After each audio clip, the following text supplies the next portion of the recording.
Welcome back to the Wake Up Bright podcast. I'm April Lauren, and I am so excited to have our guest, Carla, who has lost 180 pounds. She's going to share her story, how she came to understand why she got the size that she did, and how she overcame her weight, and by showing up for herself with compassion and kindness and doing the work. Welcome, Carla. I am so excited to have you on my podcast. How are you doing today? I am so good, April. Thank you so much for having me. I'm delighted. I'm so happy to have you here. Can you tell us a little bit about your background, about your story? Sure. So, hi, my name is Carla. I'm also known as half of Carla online on social media because I lost over half my original body weight. So, for you guys in the States who are watching, I lost 183 pounds. For those of you in the UK and Ireland, that's 13 stone. And for those of you in Europe, it's about 81 kg. So I feel like I have to go through all of the different measuring systems for everybody so that they can get what it is. I was literally sitting at a table the other day at Thanksgiving table, and I had to tell different people. There was French people, Brazilian people, Irish people, and Americans, and I had to tell each of them in the different methodology what my weight loss was. So I'm used to saying it now, but I had been overweight my entire life. So I never had any kind of before photographs, or nothing that I ever wanted to get back to. I was always the overweight friend, the biggest girl in school, like in the entire school. I hated gym class because it was just a vehicle for shame for me because I was never able to keep up with anybody or to, physically able to do any of the things. I have been very lucky to have been maid of honor 3 times, and each time I've had to get a different dress from the other bridesmaids, something special made. I had to have my dance uniform special made when I was a child, and I have always wanted to lose weight. I really wanted to be body positive and to celebrate myself at every stage in my life, but I just never felt comfortable in who I was. I never felt okay in my body. And I had tried to lose weight every Monday morning since the age of 7. My earliest memory for me of being aware that I had some kind of disordered eating was from 5. So I was 5 years old when I realized that I was hiding food. And I was about 7 years old when I started to go to diet clubs and things like that, or become aware of calorie counting and become aware of the difference in me towards everybody else. And as I grew into my teenage years, that developed into bulimia and binge eating disorder, and then into full blown, well, I think overall, my whole life, I had full blown food addiction. And at the age of about 23, I have been trying to lose weight, as I was saying. Like I had a couple of successful, semi-successful weight loss journeys. So I had lost about 90 pounds once doing the original Atkins when I was 18. But as soon as I finished and started eating bread again, I just piled it all back on and back on and back on. I then had a couple of successful trips down a weight loss journey, like losing 30 pounds, losing 40 pounds, never able to keep it off.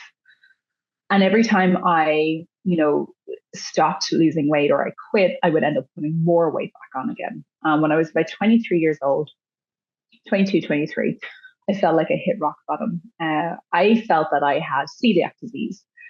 And I was like, this is the reason why I'm overweight, is because I am celiac. There has to be, this has to be the reason why. And I went to my GP, or my general practitioner in Ireland, who is an incredible man and like a family doctor. And I went to go have my celiac test done. I went and I sat down and I was like, right, I'm here because and I literally like word vomited at him. I need help.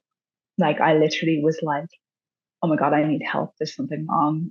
I am not okay. There is something wrong with me. And it's not celiac disease. It's not, I was like, I can't stop eating.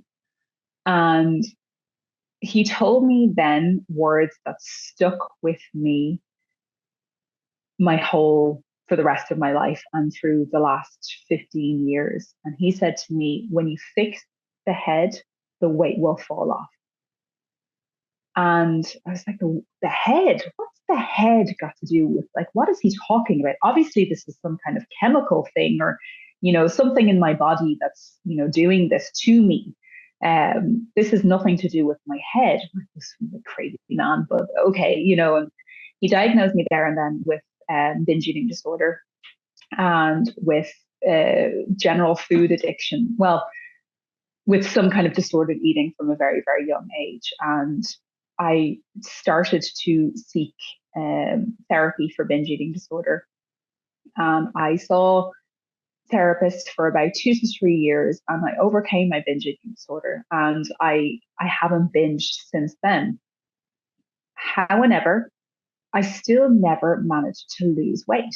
I never, at this point, I was, in and around 300 pounds, and I just never managed to get to the point of losing weight. Again, I tried twice, managed to lose a little bit, like a little bit, 40 pounds, but like 30, 40 pounds when you've got 200 to lose, is not really making that much of a difference. And I would just put it back on again. And I couldn't figure out what was wrong, what was going on. And so I fast forward, I met my now partner, Vincent. We were buying a house together and we decided to save money. The Irish housing market is crazy and stupidly expensive. And like, it's this massive race to buy a house and it's all just very stressful. So in order to save the last little bit, we decided to move in with my mom for 6 months while we bought our house and the sale went through. So we weren't paying like €2,000 on rent. And we didn't have any money at the time, so we decided to start to kind of like do things. And she lived about an hour outside of Dublin, so we were working in Dublin and we were like commuting every day, and the commute we were sitting in traffic for like 2 hours a night. So we were like, this is ridiculous. Why don't we go somewhere? We can go to a coffee shop or something like that, wait out the traffic, and then we'll go home back to hers afterwards. And at the time I was working in communications, and I had heard about this book, The Artist Way, by Julia Cameron. And it's a book about just uncovering your creativity. And I was really stuck in my job with any kind of creative ideas. And in the book, she suggested do this thing called morning pages. And the morning pages was where you write 3 pages, just like write and see what happens. There's no judgment, there's nothing. And so we would go then basically in the evening, finish work, and we'd go to a coffee shop and we would write the morning pages. Now, of course, it was in the evening, so it's not technically morning, but it doesn't make it that much difference. And after a while, I felt things start to stir in me. This is the first time in my entire life where I was unedited and I allowed myself to be unedited. And it's the first time in my life I ever got a slight glimpse that something different was inside of me, that there was something else happening in there. And I kind of felt like, oh, I'm not sure I like this. What's happening here? It was very uncomfortable. It was very different. It was very new, all these kind of feelings that were coming up inside me. And one day, Vincent and I were driving down this very long motorway from where my mom lived back into Dublin. And I felt like I got hit by a bus. It was like this crazy feeling. Vincent was just talking beside me, and I just realized everything I've ever thought about myself is a lie. Everything I know, or that voice in my head, isn't me. That voice is just cues that I picked up from around the world, from just being, from existing, from being in a bigger body. It's from being a child, from society, from magazines, from TV, from, people I know passing comments on other people that look like me. And I've internalized all these voices. And it's basically this narrative that's going on in my head. And it keeps going, keeps going. And so I just realized at that point, I was like, I have no idea who I am. I have absolutely no idea who I am, what I like, what I want, no clue. And thus began the most transformative journey that I have ever been on. That moment was filled with so much pain, but I'm so grateful for that moment because it changed everything for me. I literally cried for like 3 or 4 weeks after that. I just couldn't figure it out. And I figured the one thing I knew that I needed to do was I needed to go back and see my GP and get advice from him and probably seek therapy again. And I went back to the same GP who told me at that point, 10 years prior, that when you fix the head, the weight will just fall off. And he said to me, "You just had your Damascus moment." He's a Muslim. So for Christians, that would be, "You just had your come to Jesus moment."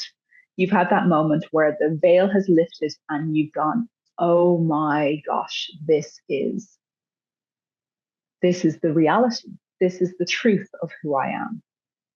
And he suggested that I went back to therapy as well. And I sought a therapist, and it's very, very, very difficult to get therapy. I'm not sure what it's like in the States, but in Ireland, to get public therapy, it's paid for by the government. It's incredibly difficult. It's a 3-year waiting list. To get private, even, they're so booked up.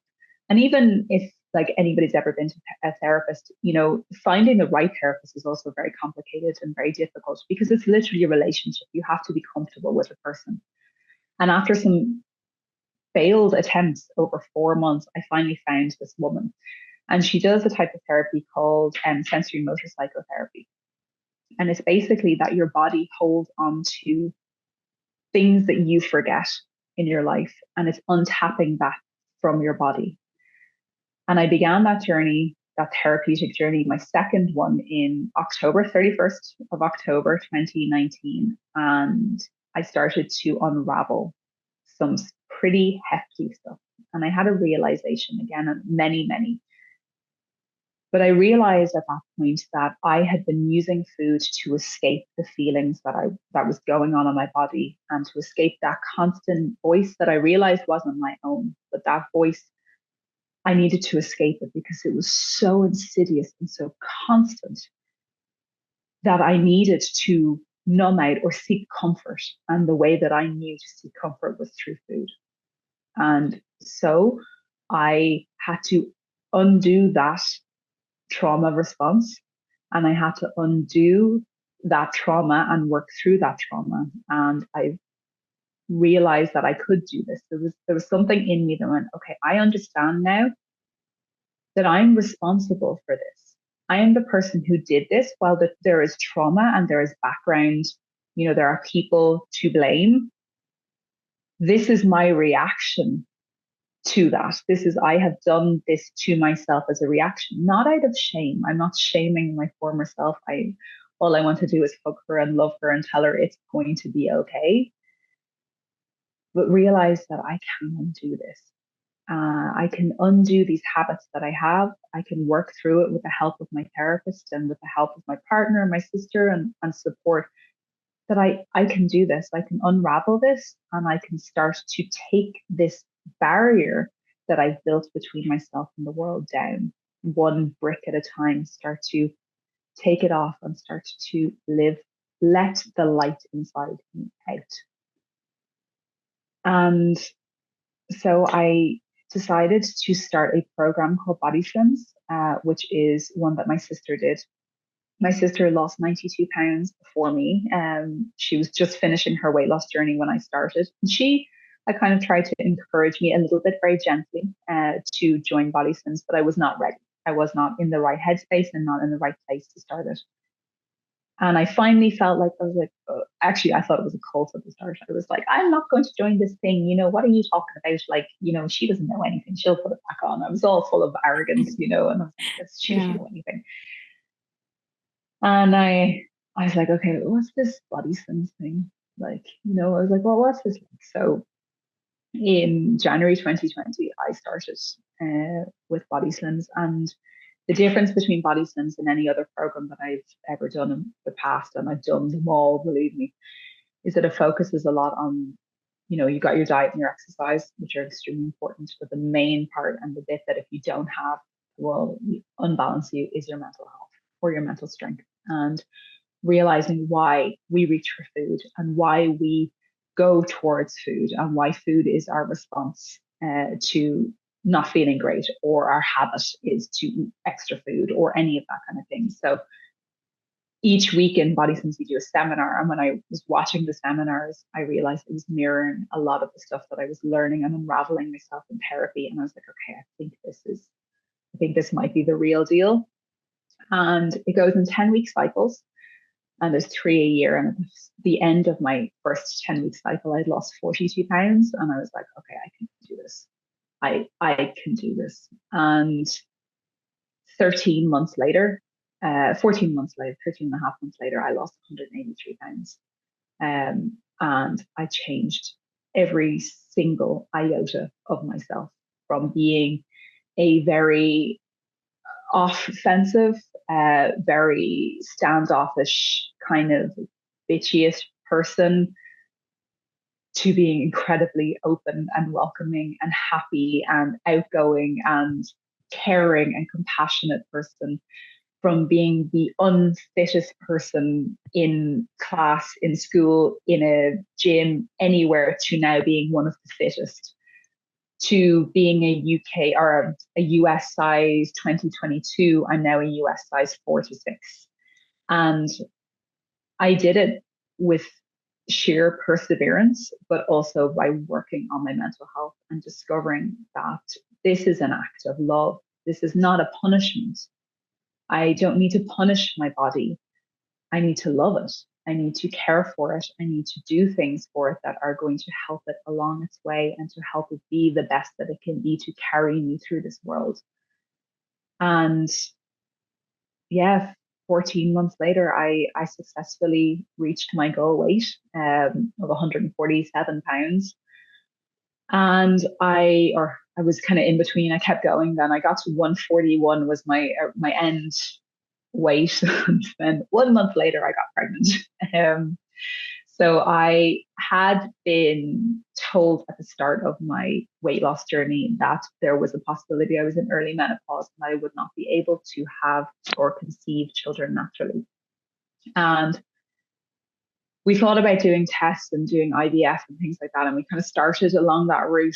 But then I was like, you know what, I'm just going to leave it up to fate for a while and see what happens. And very, very quickly after starting to try, I became pregnant.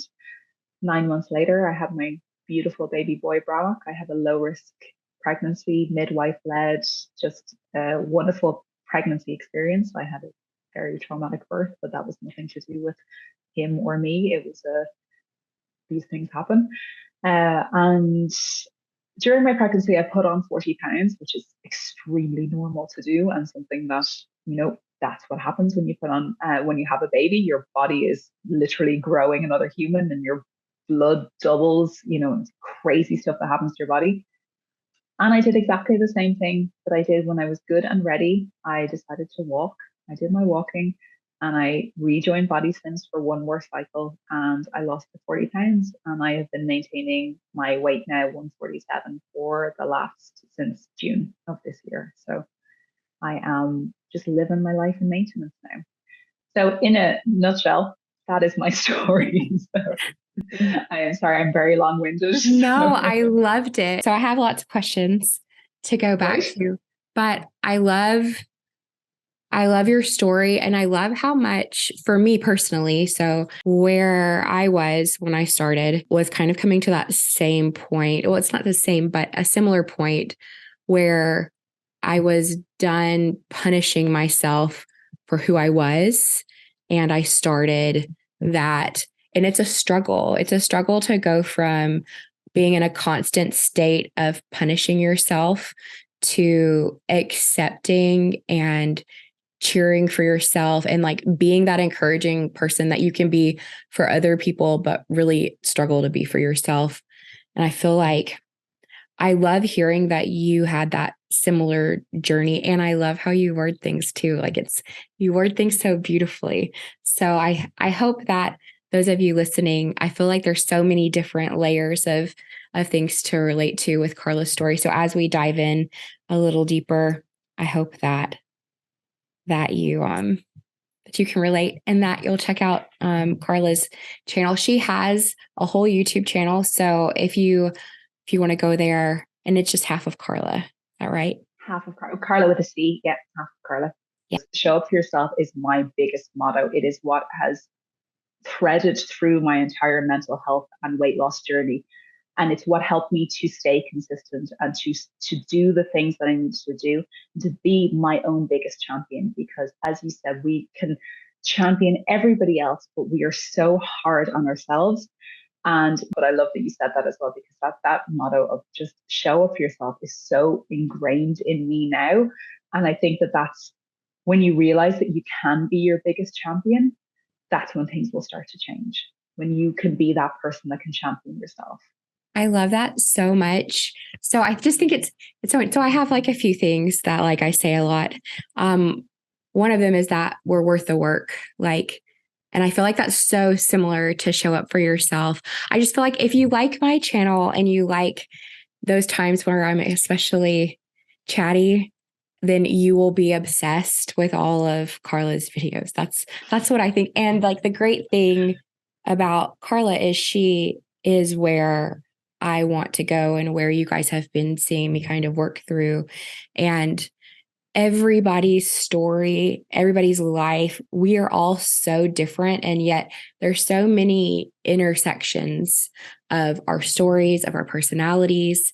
And I think it's beautiful. So I hope that you'll go check out her channel. This is not the end of the video. I feel like I'm making it sound like it, but I'll tell you guys, and I think I told you in a recent video, so which you may or may not have seen, but I was teaching yoga and I got home, was scrolling on my phone, avoiding going inside, which sometimes I do for like way longer than I ever should. I've actually set timers on my phone to keep me from doing this.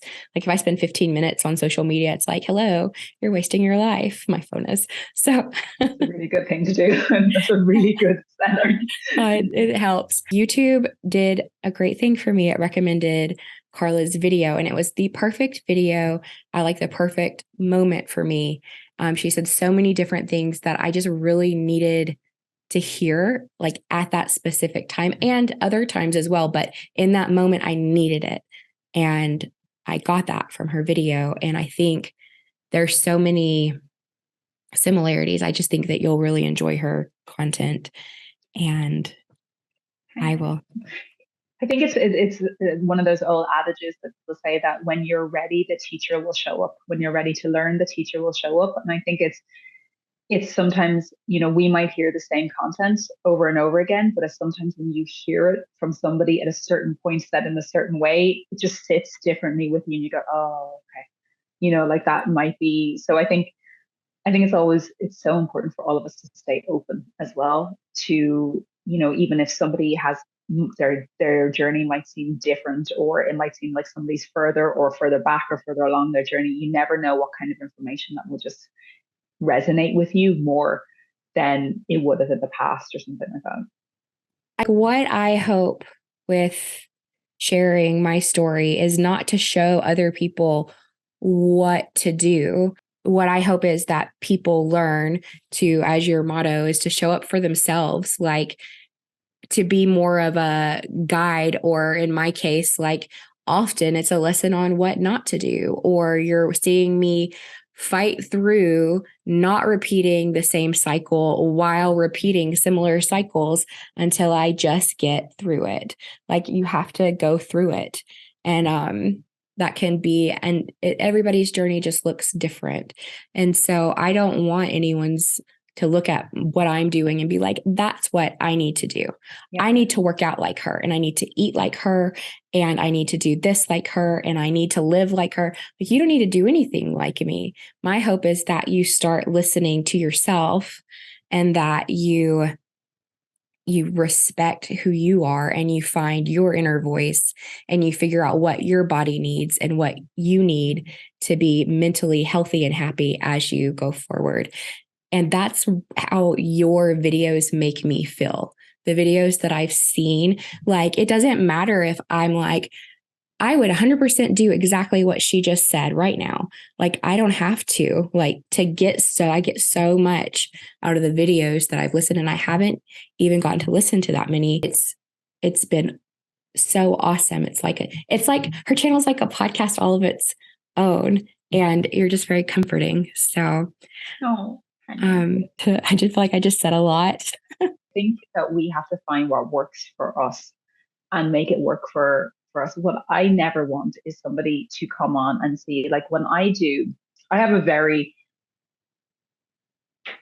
something that I say a lot is that, you cannot control the outputs of your weight loss, or, so like if you and I ate exactly the same thing and did exactly the same thing for a day, our results are going to be different. So it doesn't matter because we're completely different people. We are completely different chemical makeup, biological makeup. So they might be in a similar track, but they're not going to be exactly the same. So I don't want anyone to ever try to emulate exactly what I do, but I'm more encouraging people to find their way and to find what works for them and because I think as well that everybody has, not everybody, but the majority, I would hypothesize, of people who are on a significant weight loss journey will have some reasoning as to why they need to be on that journey. Like, what was the thing that brought them to the point that they wanted to change? And that reason is going to be different for everybody.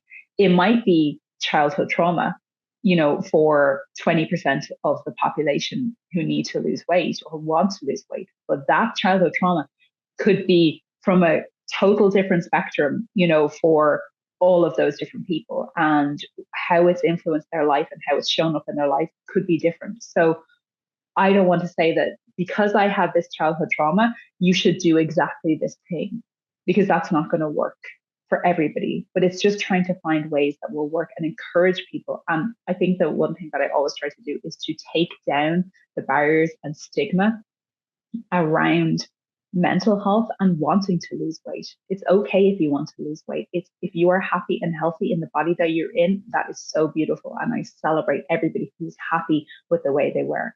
I was not happy with who I was, and I wanted to change. I wanted to make that change for myself, and that's okay.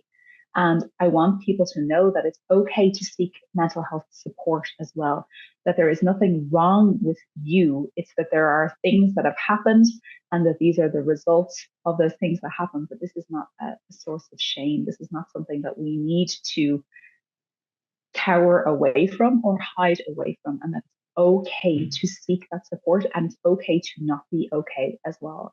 I went through a very, very difficult time after I had my son. I had really debilitating postnatal depression, and I thought that I was going to be immune to it because of the amount of work that I had done on my mental health. But I was severely in a not okay place. And I want people to know that it's okay to not be okay. Like, it's not, as in, it's not like you shouldn't be striving for it, but it's okay to be in that place. It's normal, but it's okay to seek help, to get that help, and that you can pull yourself out of that, and you can do that, and you can work and find ways. And what might work for me might not work for you, might not work for Gina down the road, but it might help you to find your way. She is now losing weight very fast, and her mental processes, and like dealing with the change, it doesn't feel so real, like that she's lost the weight. So sometimes she's very hard on herself. And my thought is that I don't think it matters. Like, it does matter. Everything she feels matters. That's not what I'm saying. I said that very poorly. But whether you weigh 100 pounds and you have never been overweight a day in your life, or you weigh 352 pounds, some of those feelings that you have where maybe you hate your body or you're depressed and you're projecting those feelings, like the things that you're feeling, onto your body as criticism and like that hatefulness, that doesn't necessarily change by your size.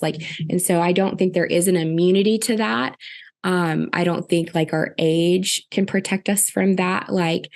There's just going to be times in our life where we struggle with that. We struggle with those feelings. And I think it's also true that as you lose weight, especially quickly or even slowly, I don't think that that matters quite as much either. It's hard to adjust taking up so much less or so much more space mentally and dealing. So there's so many layers, but losing weight on its own 100% will not cure anything that ails you mentally, any trauma that we've had. And you don't have to live your life the way I live or the way Carla lives, but each of us need to, meaning me and Carla, we need to live and work through our trauma in a way that protects our story, not our story, but our lives and our health. And I think that I feel like you might have something to say. So I am literally like, amen to that. If you white knuckle it through weight loss and you end up at your goal weight, but you still have all the habits and the trauma reactions that you had, you're going to put that weight back on again. And I think that that's why the statistics are so poor for weight loss is in terms of the regain, because there are so many people out there, and I was one of them, who don't understand the correlation between mental health and weight. Weight, obesity, I believe, is a symptom of some kind of mental health issue for a large portion of the population. For me, most definitely, it was a response to something that was going on in my head. It was not laziness. It was not just randomly overeating or not understanding that, fries equal, fat. It wasn't a lack of intelligence that led me to be morbidly obese. It was an issue with my mental health. And if I white knuckled it and just didn't eat the fries and didn't eat the chocolate and didn't eat the thing and lost 180 pounds and I was like, okay, I'm done and let go, all of those habits and reactions to my trauma would still be there. So if I didn't process all of those prior to losing weight and during my weight loss journey and try to come to terms with all of those feelings that I had during my weight loss journey as well, because my God, there were so many things came up, as you said there, about not taking up as much space. Like that to me, I used to shrink myself down when I was morbidly obese so that I would fit into a smaller package, like fit into things like, because, you might not fit into a chair, you might not fit into a booth at a restaurant, you might not fit into a roller coaster. So I was so used to like scrunching myself up to learn to unfurl myself was something I had to learn how to do. And there are so many layers, but as you said there, if you you need to get to the point where you're working through that trauma, whatever that might be for you, for me, for anyone who's listening. And it'll all be different for each one of us because we're all these beautiful, imperfect, wonderful bags of skin and bones walking around. And it's going to be different for each of us. But you need to work through that as you're losing weight, prior to losing weight, post losing weight, so that we're not white knuckling it through it, because that is what leads to that statistic of regain and putting the weight back on again. I have no fear now that I will regain my weight. I have no fear because I know that that person who I was at 323 pounds is not the same person I am now. I'm a completely different person because I have done the work, because I was worth doing the work, because I did the work. And that work was painful and it was tough and it was hard, but my God, was it worth it? It was worth doing it because this now that I feel is free. This is freedom. This is the work is hard, but it's nowhere near as hard as my life was when I was living in 323 pounds. My my life now is worth every single tear that I shed in my therapist's office. It was worth every feeling of unknowing and weirdness and uncomfortableness and self sabotage that I had to work through to get to this point. Because my God, is it worth it when you get to that point? It is worth it, but it's still a challenge. There are still things that will come up and still keep going. allowing ourselves to work through that and know that we're imperfect and know that we will never be perfect. We will never be fully fixed, any of us. We're never going to be enlightened beings, but we do the best that we can. But yeah, just that bit what you said there about like, that you need to work through that while you're losing weight. Just because there are so many people that I know who think that, not maybe people who haven't had it, but people think that like weight loss surgery is the easy way out. And there is, I can tell you that is not the easy way out of this, Definitely because not. you still have to work on through that. You know, Calorie counting is not the easy way out. You still got to do the work. It's your methodology of reducing calories is how you lose weight. That's just the science behind it. But it's the ability to allow yourself to do the things that you need to do. That's the hard part. You know, don't like eating less food technically isn't the hard part. It's allowing yourself to do the work to be comfortable enough to allow yourself to eat less. That's the hard part. That's where the hard part, that's where the real work is. It's so interesting because with trauma, and we say things like, and we, I mean, like we as a society, and you've said in this conversation, like our mental health work, or, and I don't think we always look at things in like mental health is so stigmatized. I did not know. So I've had ADD my whole life, and my parents, I was diagnosed with it as a kid. They didn't tell me. So I found out as a young adult when I went to therapy. And they're like, wow. Okay, you're okay, but we're going to need you to maybe consider like treating your ADD. And I'm like, what? I don't wow. have ADD. So it yeah. So my point here is even then and in therapy, it was like maybe 6 months ago or so that I had like an aha moment. I'm like, ADHD is like a behavioral health, like a mental health issue. And it's just, we don't always look at that trauma in your life, whether you are like someone who's like, I'm strong and it doesn't matter what I've been through. Like, I don't need a label. Like, I don't like PTSD, like, is a real thing. And you don't have to have PTSD, but trauma literally rewires your thought processes. When I went to therapy in Utah, my therapist shared this story, and he was trying to tell me something, and it worked. He told me the story of this woman who, her childhood, she was so bullied. And every time she left her house, all of the kids in the neighborhood would throw things at her. Well, one day she picked up a trash can lid, and she figured out that by carrying that lid with her, she was able to block everything that was thrown at her. And so she was okay. So she went through the rest of her life okay, until one day, as a professional, she was at lunch, and this client of hers leans forward and is like, hey, so we've been working together for quite a while. I feel really comfortable asking you this. Why are you always carrying around that trash can lid? And it sounds ridiculous, but we find things that protect us, whether you were abused, whether you saw something traumatic, like it doesn't experienced like something horrible, like it doesn't matter. And it could have not been any of those things. Something like, just if there's something that you're going through and it's very bad, our bodies are wired to figure and find solutions to protect us. So we don't have to be aware of it. You don't have to acknowledge it, but it's there, and it will change your ability to progress and work through everything. And so respecting boundaries that you need while pushing them is hard. It's very hard. And as you were saying earlier, like therapy is not always super easy to come by, especially after the pandemic in the States.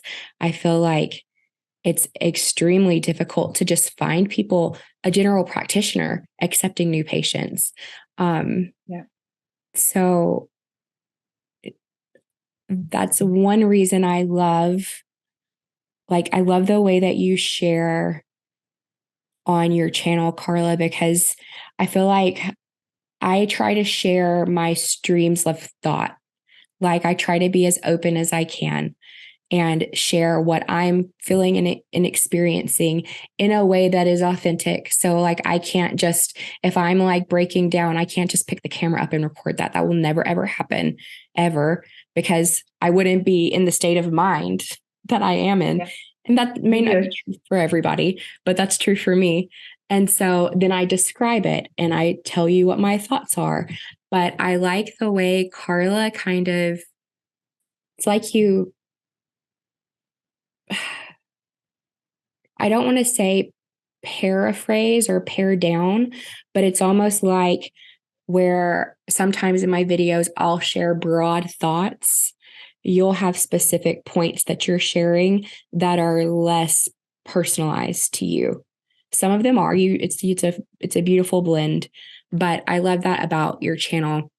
So I'm saying all of this because therapy is sometimes hard to come by. I'm so long-winded. And there are resources out there.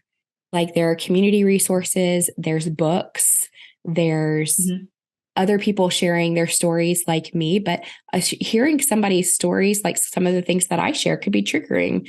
And I don't want you watching my channel. If you're watching my channel and it brings you anger, frustration, disappointment, a bleak outlook on the future. Like if you look at me and you're like, oh my gosh, it's taken her 2 years to lose 100 pounds and she's going so slow and I'm tired of watching this. Please don't watch my channel. I don't want you to spend 15, 20 minutes of your life in a negative headspace watching me. But there are people who watch and it resonates. That's for them. And there's people who watch to encourage me. And I am unbelievably grateful for that. I think finding what helps you is important. And there's just so many things available. We just have to look for them. And that's part of that showing up for yourself, is trying to find those pieces that will help you forward. And so Absolutely. I loved what you had said, something about when you fix the things in your head. When you fix it, when you fix your head, the weight will just fall off. Yeah. And I think that that's so important. And yet, I also don't think we have to put off working on our weight or making healthy choices. You don't even have to work on your weight. You don't have to put off making healthy choices until we fix our heads. You can do it together. Absolutely. It took me 10 years nearly between when my GP said that to me and when I actually started to lose weight, like physically actually do the actions to properly lose weight. But in between, there was this whole journey that I was going on of like cycling through learning what's good for me, changing my diet habits, and other things, and learning and reading and getting different resources and things like that were going to help me. But it was, and I think that like I started therapy 3 months before the proper therapy for my food addiction, 3 months before I started to lose weight. And then I continued with my therapy weekly until for 1 full year, until I felt like I was okay. And then I kind of dipped in and out then from then. So I think it's really good that you continue to do, I think it's important to do the therapy work in tandem, but also it doesn't mean that if you don't feel like you're ready, you can't start doing simple actions, simple small changes in your life, like maybe going for a walk for 15 minutes. It doesn't have to be an hour-long power walk. 15 minutes just helping you to get out into fresh air, to clear your mind, is so important. It's not just for weight loss. These are things that you can do. Starting to drink more water. The four fundamentals for me for showing up for yourself are nutrition. So trying to eat as well as you can. We're not all perfect. And I love myself some processed food. I'm not going to deny myself that. But, I try to eat from the 80-20 rule. So I eat 80% wholer foods, not perfect, and then 20% I eat junk food. And that's a balance that allows for me to live my best life. Then there's water. Water is so important for every single aspect of your being. movement. So simple, mindful movements like walking. For me, I walk every single day for 1 hour. It is up at 5 a.m. and out the door at 5:15, and it doesn't matter whether it's hail, rain, sunshine. I'm by the coast, and it can be freezing cold here and really damp. It doesn't matter. I'm out because I need that time for myself. That is so important for me. And the fourth of my fundamentals is sleep. Sleep is so important. It's something that we don't appreciate enough in modern society. It's something we're sleeping a lot less than we used to years ago, than our ancestors did. We are sleeping a lot less, and it is more encouraged now. It's seen as a badge of honor to be sleeping less and to be more stressed and to be more overworked and to not be taking time to relax and not taking time to sit down. And I think that that's a really dangerous narrative that we're working on. So if we can work on those four simple acts while we're dealing with our mental health, we're dealing with, like working through things before we want to start on the like active weight loss elements. I think that those things are really simple but can make a huge difference in our lives and to our overall well-being and to assist our mental health as well as our physical health. I love that. I think those four things, for one, without them, just weight loss is not going to happen, and definitely not sustainable weight loss. I suppose how clean you eat could vary. Like, so I think that's subjective. Like, some people can eat gluten and some people can't. Some people function better with a little bit less carbs. I'm not suggesting no carbs, but some people have autoimmune disorders where, like, literally they will be sick if they eat most foods. So, we all exist on slightly different playing fields, if you will. And then sleep. And a lot of us, even when we're getting sleep, it's bad sleep, especially the more weight we have, which just means being mindful, maybe taking a few minutes to just breathe, being more protective of your wind down time, like setting a routine on how you prepare for bed so that you're in a slightly more restful state so that you can like really monopolize on the good sleep that you do get, which might not be as much as you could. Yeah. And I think if I were going to add anything to that, it would be, I don't even know how to word it, but breaking away. And I'm going to say social media, but I almost don't even mean social media. Relating it back, I don't think I had thought about it quite in the context of all of the thoughts, all of the images, all of the opinions from outside, like, and how you said that it shaped your perception. I feel like I think it along those lines, but I had never pulled those words out to where that, and it's so true. And I think the more we waste our time scrolling social media, like, there's a difference in engaging with good content that uplifts you or moves you towards your goals, and mindless scrolling. And reels, I love them. They're so funny. My husband sends me funny reels all the time. But I won't just watch his reel. I won't even realize that I've gotten off of his message that he sent me. And I'm like 10 reels in. And then my phone goes off and it's like, haha, you're done for the day, which has been really good for me. I think it's almost like it's setting boundaries. I think boundaries are so important in every area of our life. And it's something that we're, as a people, and I think as women as well, we're really not great at setting for ourselves. I think that as women, we're terrible yes people. We will do everything for other people. We won't protect our own time and our own space.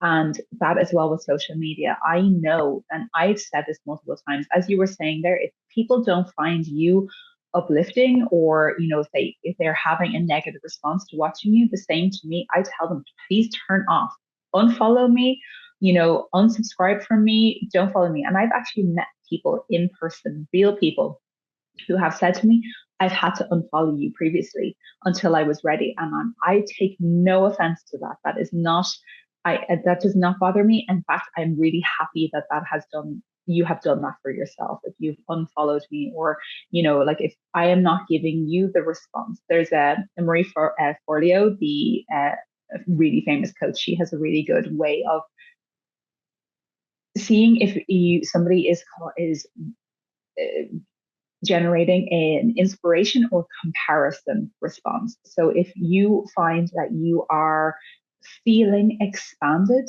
and uplifted when you're watching something or consuming content or spending time with certain people or doing certain actions in your day to day, that is something that is inspiring. That is something that is positive and beneficial for you.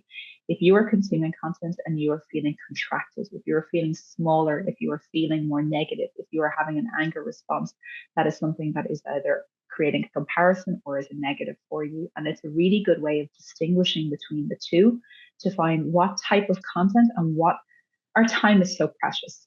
We only have a certain amount of time on this earth, and to spend it in those negative cycles and watching things that are not giving us any benefit.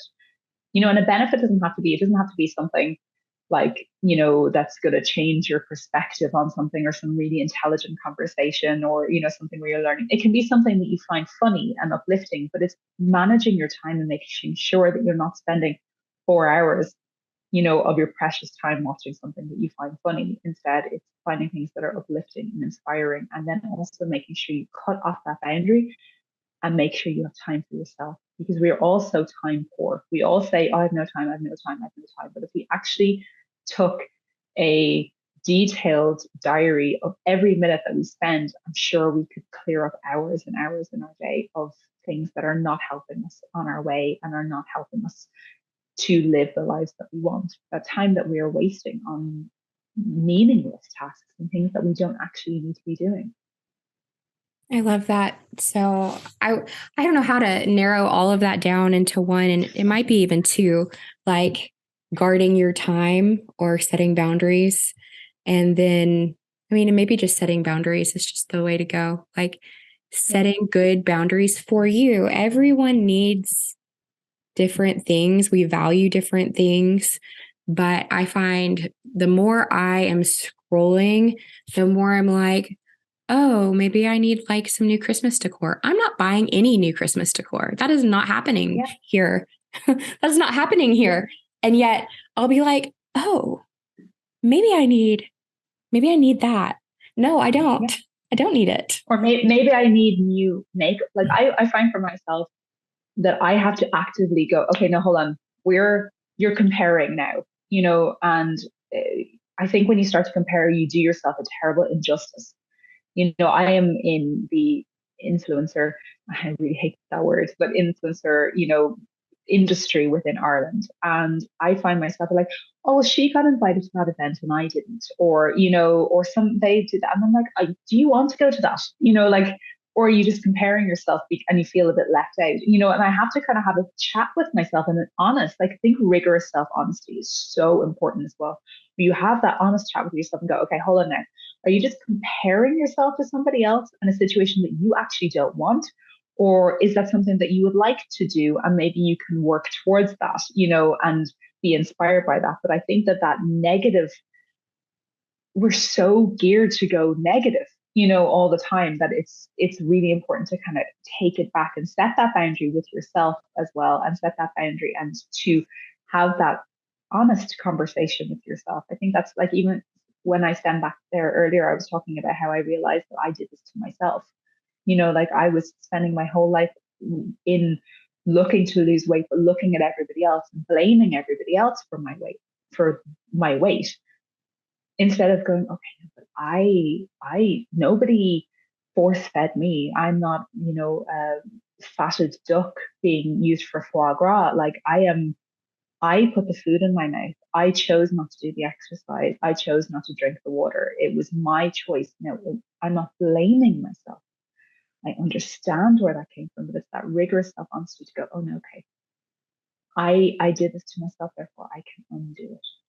And I can undo it with compassion and with love, and understand why I have those reactions and what I can do to unfurl them and undo them and set new boundaries and set new habits and set new actions for myself. Yeah, it's really powerful. Sarah, I talked about her earlier. She lists out why she's feeling what she's feeling. She started specifically with when she has like she wants to eat, like listing like the reasons and different things like that. But there are things that we can do to figure that out with or without therapy. And I am such a fan of therapy. Therapy is a privilege. Like it's not something everyone has access to. And I think that's one thing that most people can do. Most people, not everybody, but is buy something like this. This is a $4 notebook that I bought on Amazon, and I just bought it because it looks pretty. But well, in my opinion, it looks pretty. It's being MacGuffin me. But you could buy. I also have a pink one for those who prefer pink. And you can pick up something like this, and you can write at the top, "Why do I feel bad today?" And allow yourself to write for 3 pages on why you feel bad. And don't stop. Don't take your pen off the paper for 3 pages. And it doesn't matter whether you're sitting there going, "I'm writing this because your one on the podcast that I listened to told me to write this. What does she know? And who is your one to tell me what?" And you can write all of that and then just let it go, let it flow, see what comes up. That's a simple act that we can all have access to. It's very accessible for every single one of us. It is only about giving yourself time management, to find the time to just write a little bit. And when you start to write, there's something magical that happens when you put pen to paper, and it's easier. It's more complicated than when you're writing on your phone because it takes longer, or when you're speaking to somebody because it takes longer, and it makes you think. It makes you connect in with yourself a little bit more, and things can start to come up. And it's kind of like I always say, like this part inside me here starts to flow through my arm and starts to come out on the paper. And when that is when things started to happen. And anytime I'm not feeling great, I pick out one of these, and I have like 5 of them all around the house, and I just start writing and I see what happens. And 9 times out of 10, I can unfurl something within me, something that's going on within me. And I have things constantly that come up all the time. Like, for example, today and yesterday I was having this like negative response towards sending out the blurb for my event. And I was like, I need to know why I'm having this negative response, and I need to figure this out. And I took pen to paper and started to unfurl it. And that is how I was like, this is just me being silly. This is just something that's coming up. I'm worried about comparison, worried that people won't show up. These are perfectly normal reactions. And then it's about being self-compassionate to ourselves. So the majority of people will have access to the internet, and there are people like that we can go and search for, like you were saying. There are resources out there like Dr. Kristen Neff, who is the leader in radical self-compassion. We can go and listen to a guided 10-15 minute meditation by her that will help us and will help to be compassionate to ourselves. We can go and we can do a body scan and scan in our body and feel where, body scans are available. If you've got Insight Timer, it's a free app with thousands of guided meditations on it. You can do that and do a body scan and see where there's anything trapped, if anything's not feeling right. If we're lacking in sleep, we might not be able to access a sleep clinic or to access a therapist. We might be able to do yoga nidra for sleep and do a guided meditation that will have you sleep in 20 minutes. There are things that we can do, and I think that we need to overcome our challenges, and instead of seeing them as obstacles that stop us going down the route, we need to turn them and to reframe them as challenges. And every one of us is challenged in a different way. Every single one of us has our own challenges, and some are more difficult than others, and each one is relevant to that person, because your challenge might be very different to somebody who is living in Ukraine now in the middle of a war-torn country. But your challenge is still valid. Your things that you're feeling are still valid. I think there's terrible comparison of or how bad we're feeling. And that's not helping anybody. You are entitled to feel how you feel. And it's about overcoming our own challenges and stopping ourselves from seeing them as obstacles and shutting down, but facing them head on and going, okay, this is a challenge. I might not have the financial accessibility to access therapy right now. And that is a challenge. We're finding other ways to help myself along the way. And of course, I'm speaking as a person with privilege who was able to afford that. But I also had to sacrifice other things. I was doing singing lessons. I had to sacrifice my singing lessons in order to be able to do therapy. So that is a challenge that I have to face. And there are things that we can, it's about creating priorities. What's a priority for us? And also, it's okay if losing weight or your mental health journey is not your priority right now.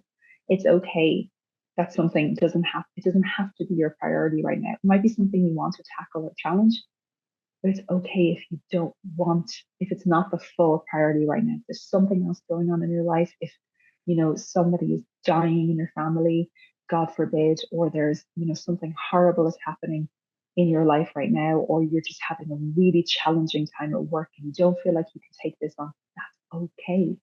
We don't have to be always trying to evolve ourselves. We need to be compassionate to ourselves where we are at that time. And I was at the right time in the right space to challenge myself and to work through my issues. But that time might not have worked for somebody else, because I know that would not have worked for me if I did that a year earlier.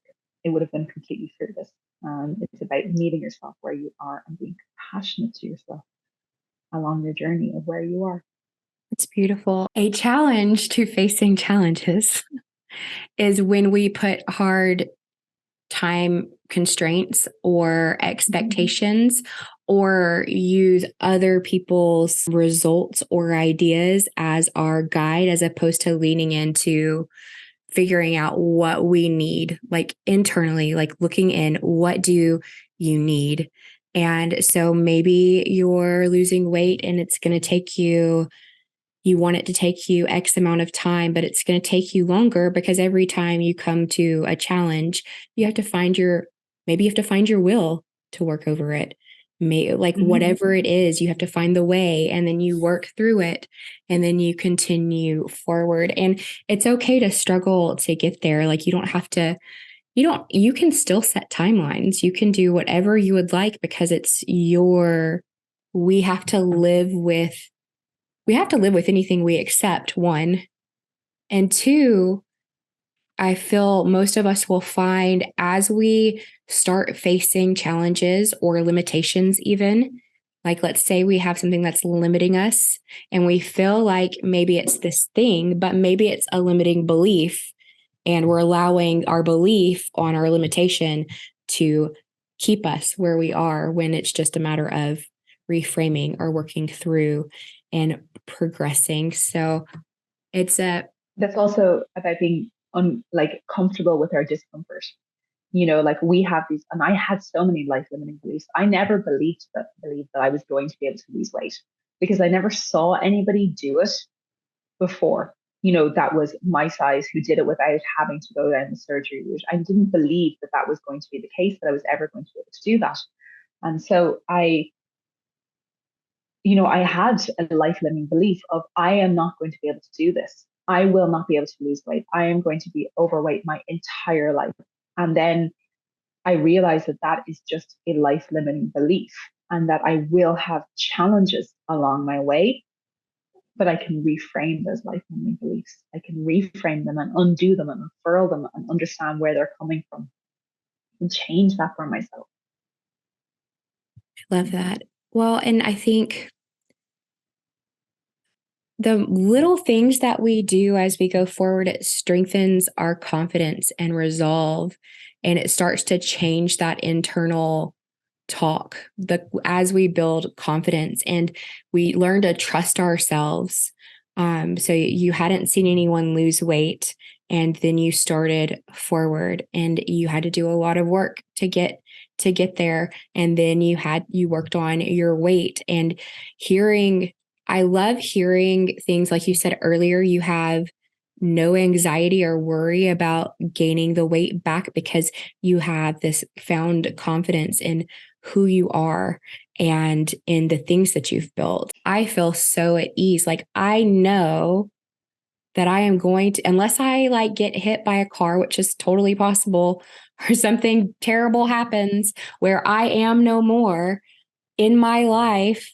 And sooner rather than later, I will get to my goal weight. Like that, it's going to happen. And that gives me the freedom to work through the things that I need to work through as they come up, as opposed to shelving them. And this middle part of my weight loss, it's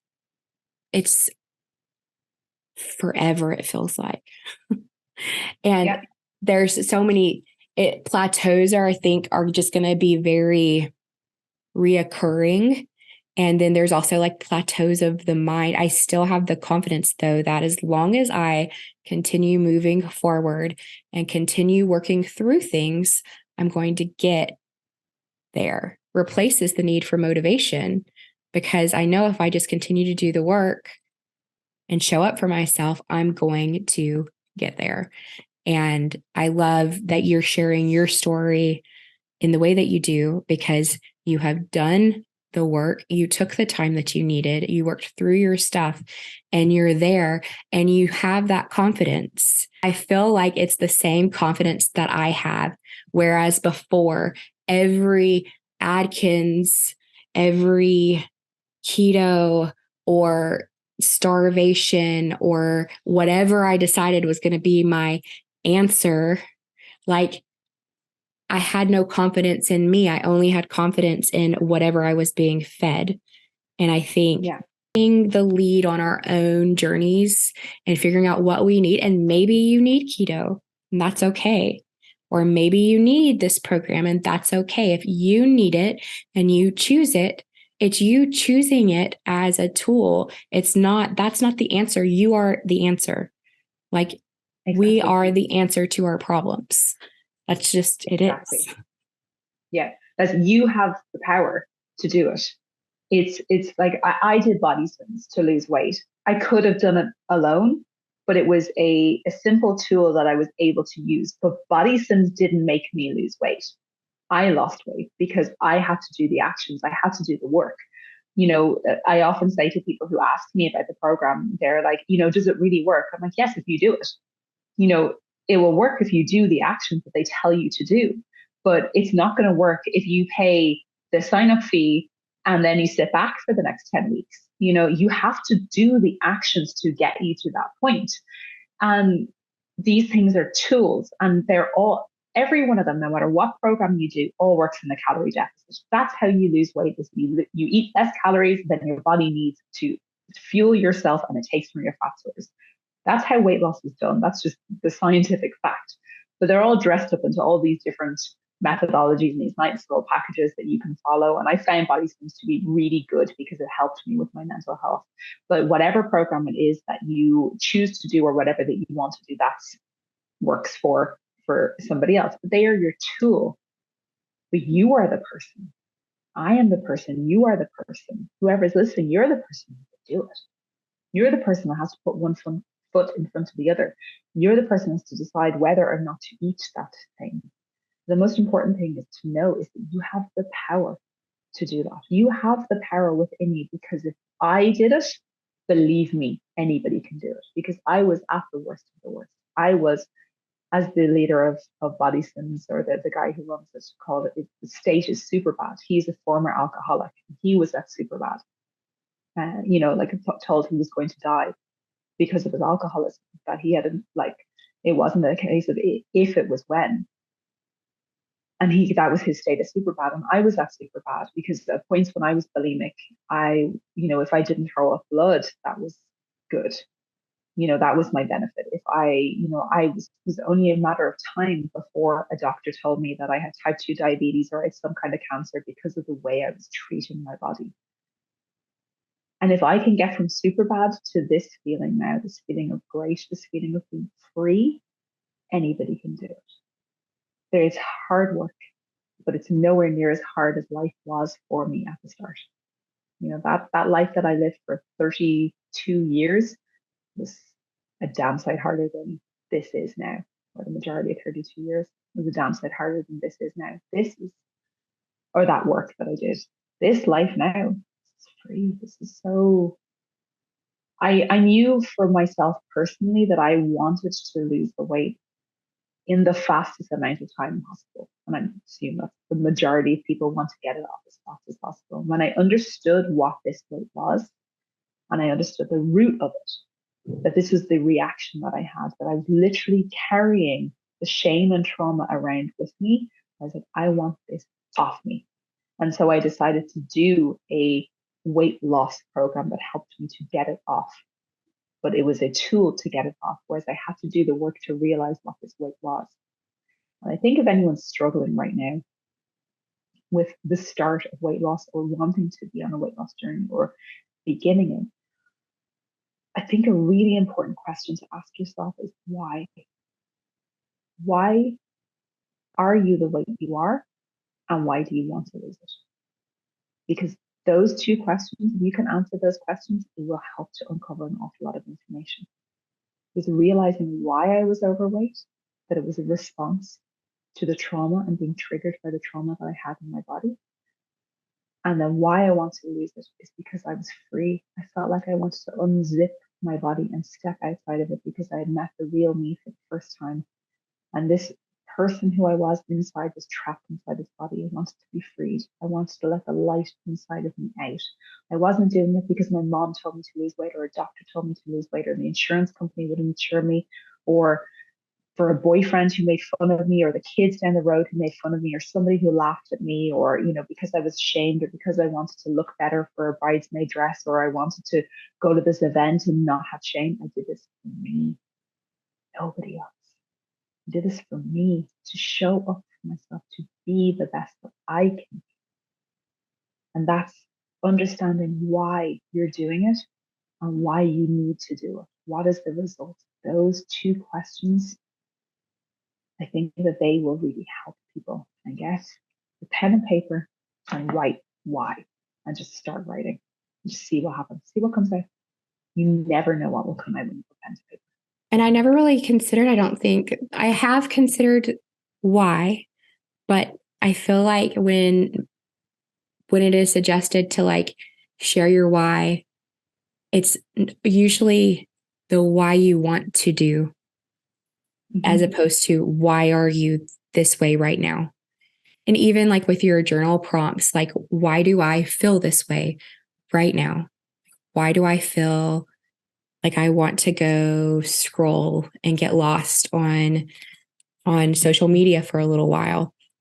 Like it can be applied to so many different things. Why do I feel like I want to eat right now? Why do I feel like I don't want to leave my house right now? Like whatever it is that you're feeling, that's it's a good starting point. Well, why? Why do I feel this way? I have to tell you, like, honestly, one of the most painful things for me in my therapeutic journey, I had been overweight like since I was a child. And, everyone would try to encourage me to lose weight or bribe me to lose weight or something. There was always like shamed me into losing weight and nothing ever worked. But the most painful thing for me is that nobody asked why. Why was this 10-year-old girl overweight? Why was this 18-year-old girl morbidly obese with bulimia? Why is this 23-year-old living with food addiction? Why? Nobody asked why. Nobody tried to figure out why. And that was really painful for me. Nobody in my family tried to figure it out. And I don't blame them for that. That's just, they didn't have the capacity to understand that that's something that needed to be figured out because we all think weight is this laziness or lack of education or, stubbornness or just, gluttonous, but it's not. I don't know.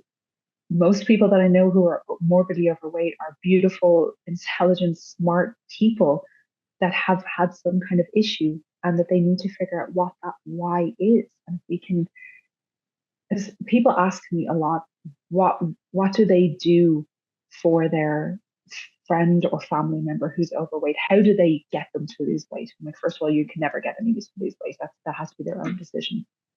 But I honestly say to them, the best thing you can do is to be an ear and maybe ask slightly encouraging questions such as why?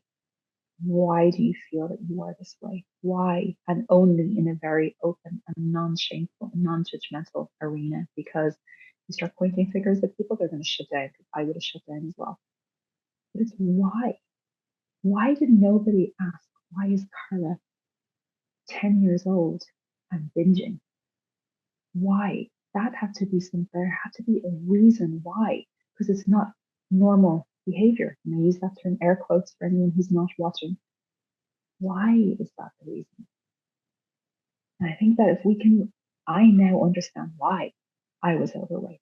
I know exactly why I was morbidly obese. BMI of 50, weighing 23 stone, 323 pounds. I know why. But nobody ever asked why.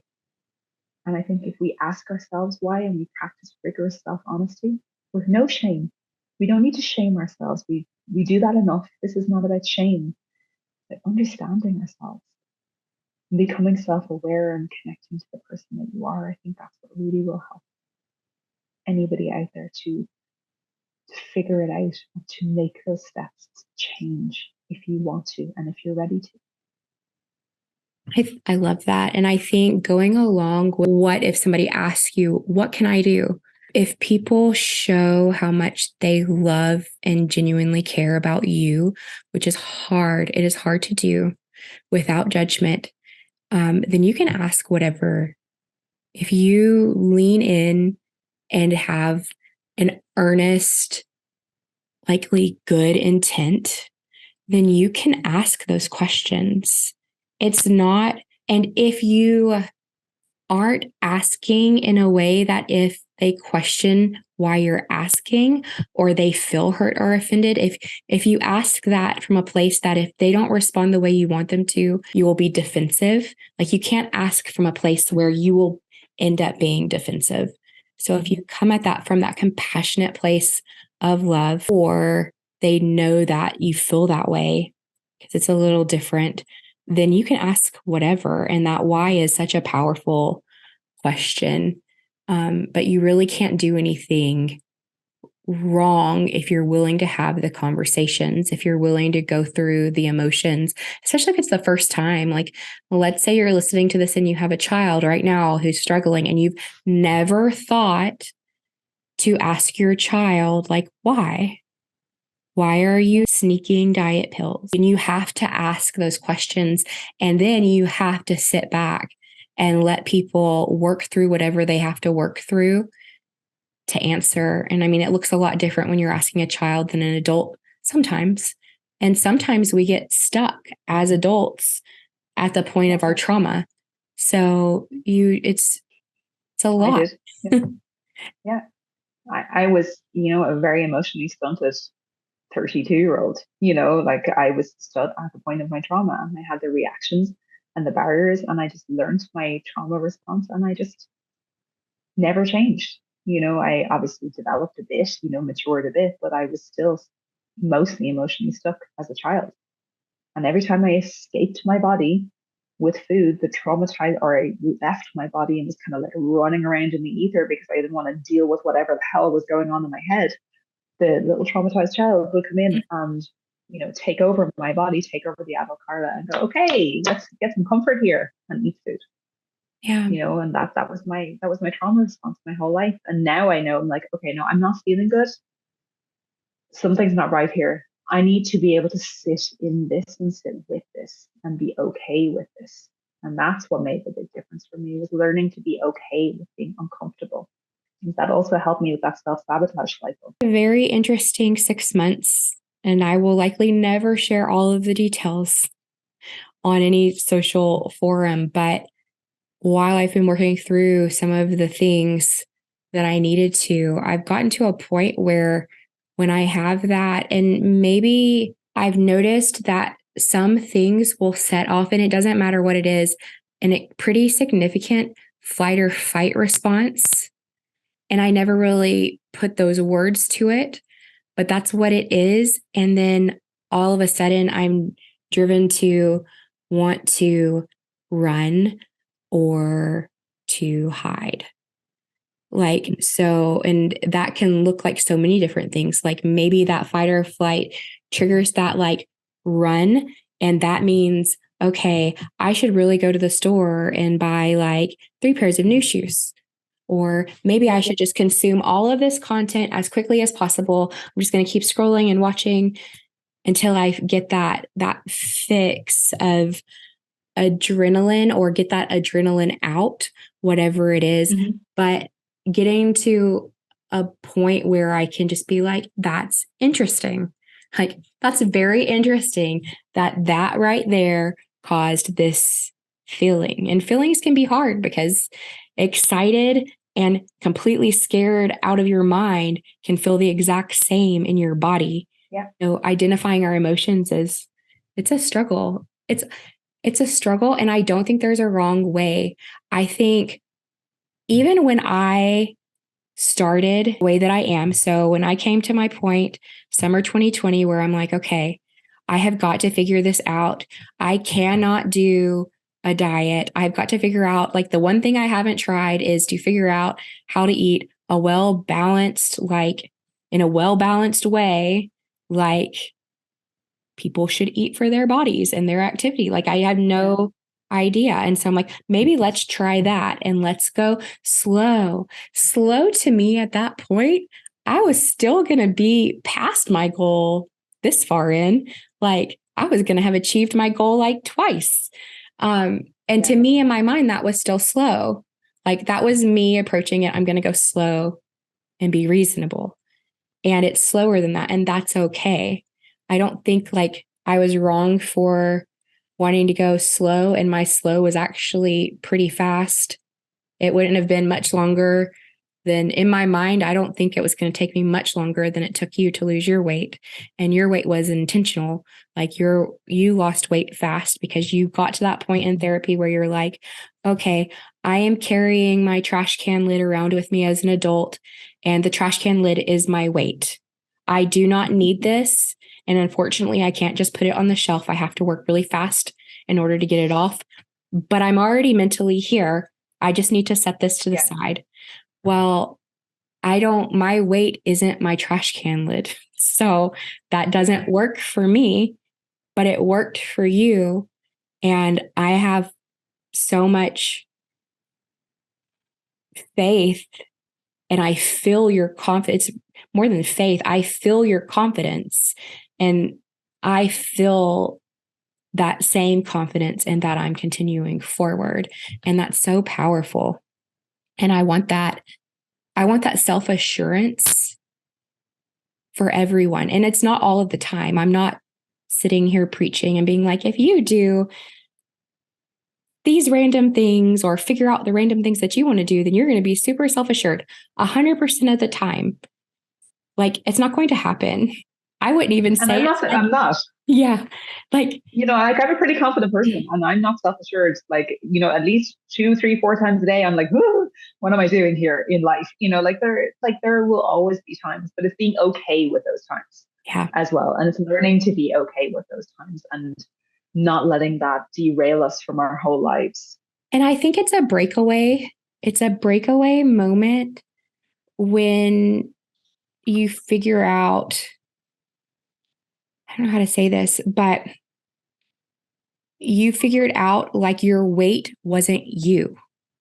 All of the things that you I'm taking something you said earlier and putting a lot of my own thoughts into what you said. So you can correct me if I'm wrong.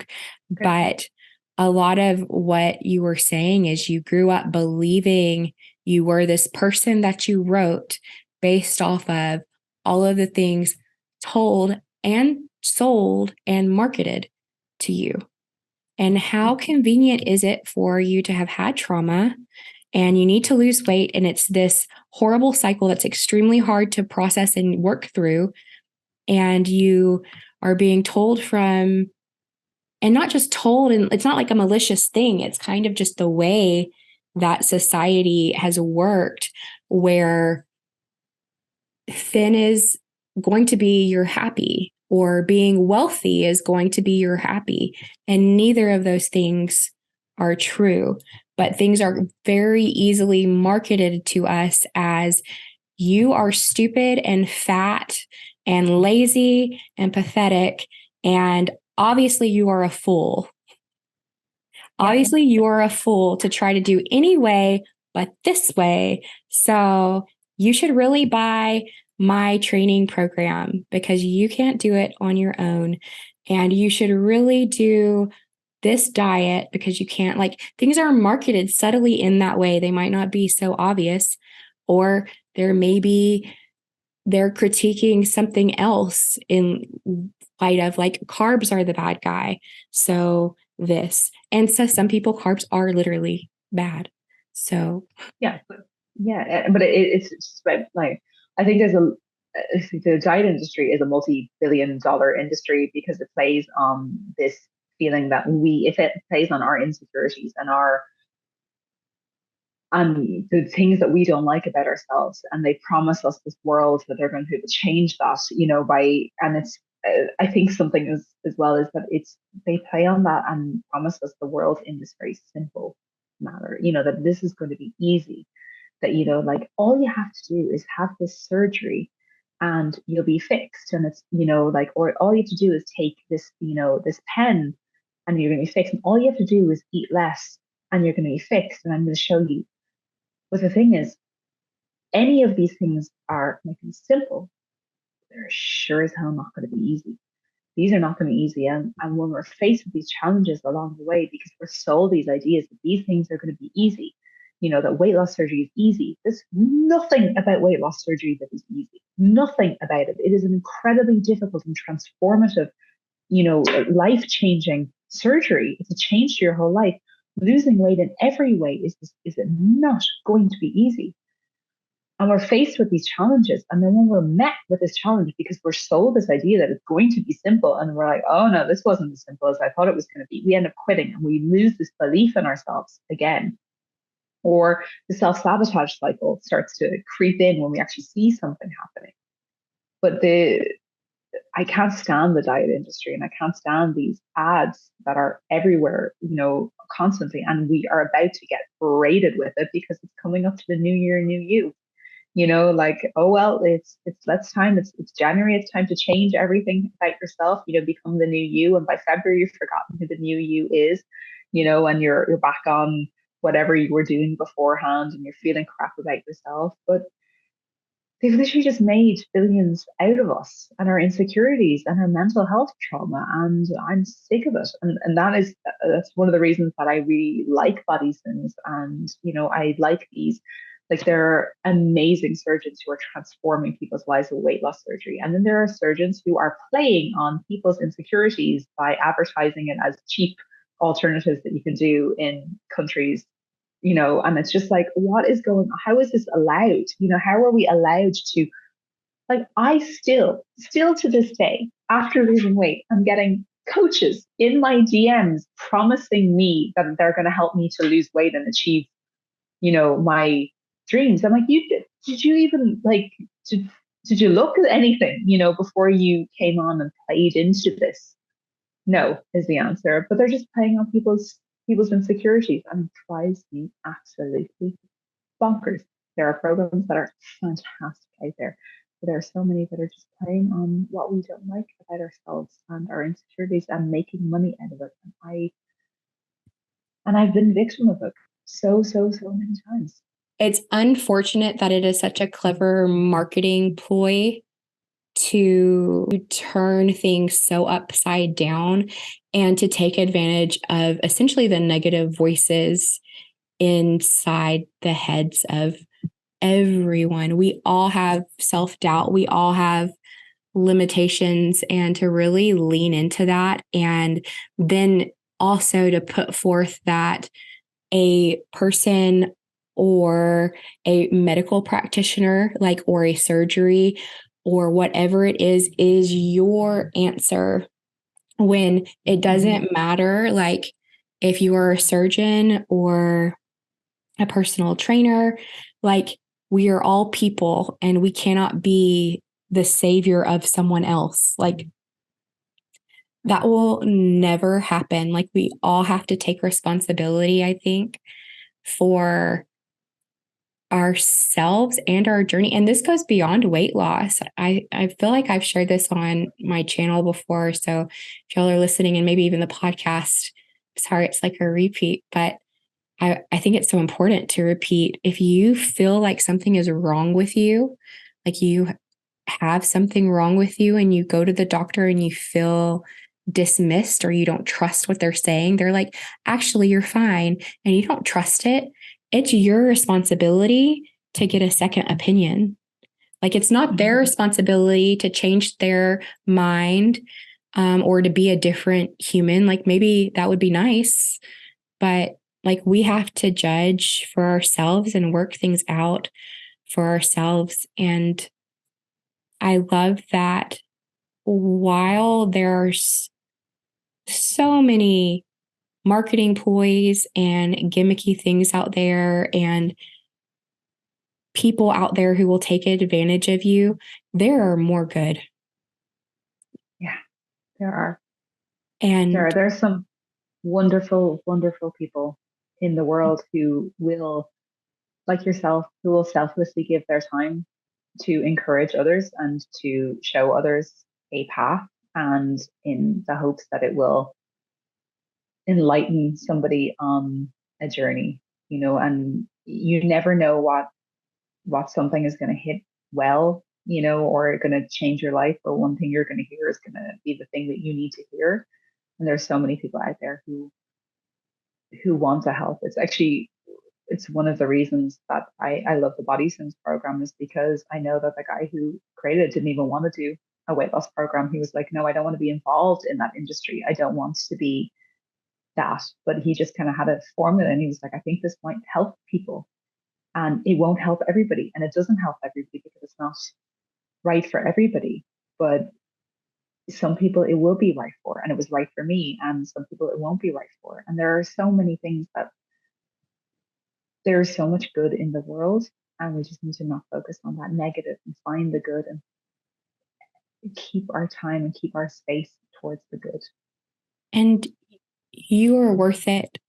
Like, each of us, we are worth doing the work and showing up for ourselves. We are worth going through the bad emotions and sorting through all of the muck, all of the things that we believe about ourselves that aren't based in truth, because the truth is you are a beautiful soul. And like, regardless of what your religion is, when I say soul, like, you are valuable, you matter, and you have so much light to share with the world.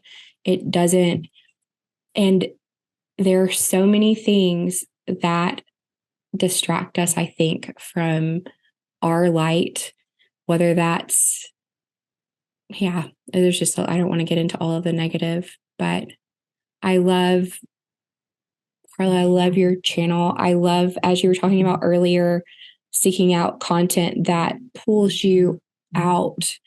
Your content definitely has helped me stand up a little straighter and pulled me out of some negative thought trains. I feel like it will be true, because it has been true for the videos I've listened to. There's always just like that gem in your experience that's shared with mine in some way that just, it makes me feel better. And I hope that you all will check out her channel. And yeah, like, thank you so much for being here on my podcast. It's been one of the best conversations I've had in a very long time. It's been so interesting and so rewarding and uplifting and intelligent and thought provoking. So thank you so much for inviting me on and for sharing my channel with your followers. And I hope vice versa. I hope anyone who's listening who is who's following me will go and follow you as well and see your light and encourage you and share with you as well. Making me so teary. Oh, um, I wish I could give you a hug. I know. It's so Big fun hugger. to meet you.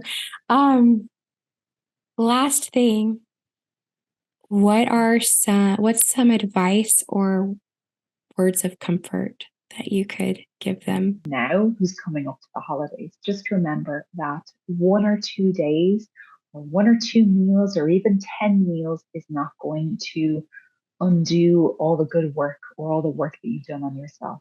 I hate the term the wagon. For me, the wagon doesn't exist. There is no falling off or getting on the wagon. This is a path that we're walking along. The paths will wind and they will dip up and they will dip down, and everything will be, there everything will be okay. But just stay on it. Just keep going. If you have like a big massive meal on Christmas Day, enjoy it. Enjoy your meal. Try and eat mindfully, try and always remain grounded. That's something that I always try to remind myself, to make sure I can feel my feet and that I'm present in my body, and that the adult Carla is making decisions. But just enjoy it. It's not going to derail yourself. You need to eat like 3,500 calories extra a week in order to put on 1 pound. So, it's not going to derail your progress. The important thing is to not let that continue, is to go, okay, this was my meal, or this was my day, or this were my few days, and I'm going to continue on my path now on my weight loss journey. And for those of you who haven't started yet, if this is not your time, that's okay. If you're not ready to do that, that's okay. And if you're ready to do that, the first question I would ask myself is, why did I get this way? And why do I want to do this? And who am I doing this for? And if you can answer those questions and answer them honestly, that will start you off right on your path. And just remember small changes. Get those 4 fundamentals right: your good nutrition, your water, your sleep, and your movement, mindful movement. And if you can start doing those, you'll start to feel a lot better. Start working on this. This is the key: the mental health, the brain. As I'm pointing to my brain. Sorry, I forgot that those people will be listening. We're pointing to my head. So if you can start working on that, that will help. But don't fret now about getting skinny for the holidays, or don't do it for an event or something like that. If you want to start today, that's good. Start today, but don't start for the idea that you want to be in some dress by Christmas. Have realistic expectations and realistic goals that always come from a place of self-compassion and self-love. And remember that there's any weight loss journey or any journey of self-improvement that you're doing is from a place of love and not from a place of hate. Thank you so much. Oh, thank you so much. Bye, everybody. Thanks so much for listening.